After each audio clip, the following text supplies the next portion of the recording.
ဟယ်လိုအားလုံးပဲမင်္ဂလာပါရှင်ဒီနေ့မှာတော့မိုးရွာပြီးတော့ကြက်တွရက်ကလေးတွေနှုတ်နေလို့ကြက်တွရက်နှုတ်လေးတွေခူးပြီးတော့တုပ်စားမှာပါရှင်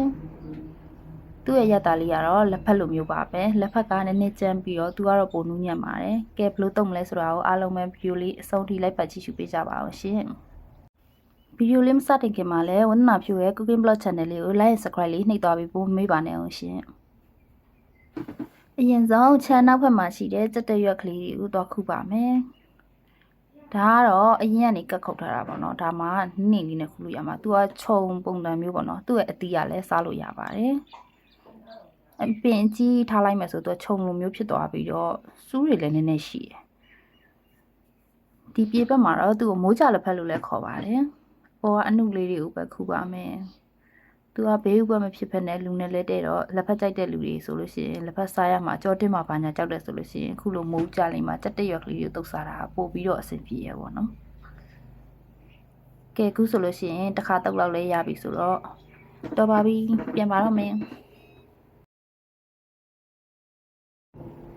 ကဲခုဆိုရင်တော့အိမ်ပြန်ရောက်ပါပြီအိမ်ပြန်ရောက်ပြီဆိုတော့ခုလာတဲ့ကြက်တရွက်ကလေးတွေကိုရေဆေးပေးပါမယ်သူ့အပင်လေးတွေကခုတ်ထားတော့မြေကြီးမှကပ်ပေါက်နေရပါတော့အဲ့တော့ဖုံမုံသိမ့်မုံလေးကပ်နေမှာဆိုလို့ရေလေးကိုတော့တိစကြပြောင်းသွားအောင်လို့2ထပ်3ထပ်လောက်ဆေးပေးပါမယ်မြေကြီးနာကိုကပ်ပေါက်နေတဲ့ဟာလေးတွေဆိုတော့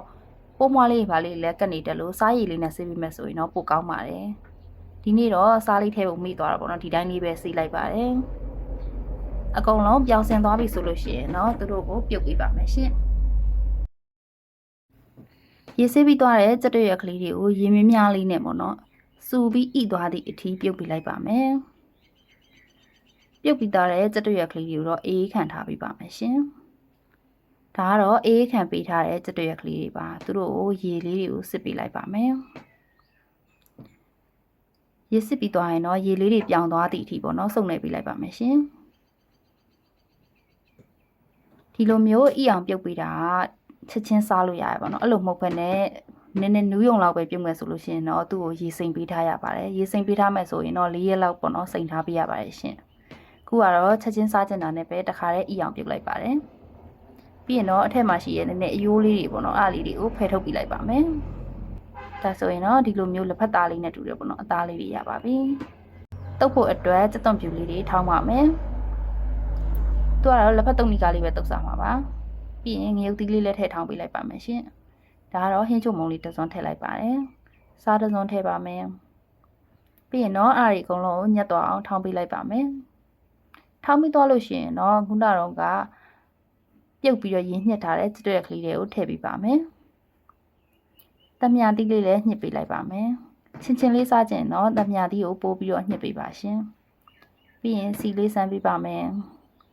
အရတာကတော့ထောင်းတဲ့ထဲမှာထည့်ပြီးသားဆိုတော့ထပ်မထည့်တော့ပါဘူးနေပေးလိုက်လို့ရှိရင်ကြက်တွရက်တုပ်ကလေးရပါပြီနေပြီးသွားလို့ရှိရင်တော့အရတာပုံငံကိုကိုလိုတလိုထပ်ပြီးတော့ဖြည့်ဆွတ်လို့ရပါတယ်ခုကတော့မြေးကြည့်လိုက်တာအရတာအလောပဲဆိုတော့ဘာမှထပ်မထည့်တော့ဘူးเนาะစားဖို့အတွက်ပဲပြင်ပေးလိုက်ပါတော့မယ်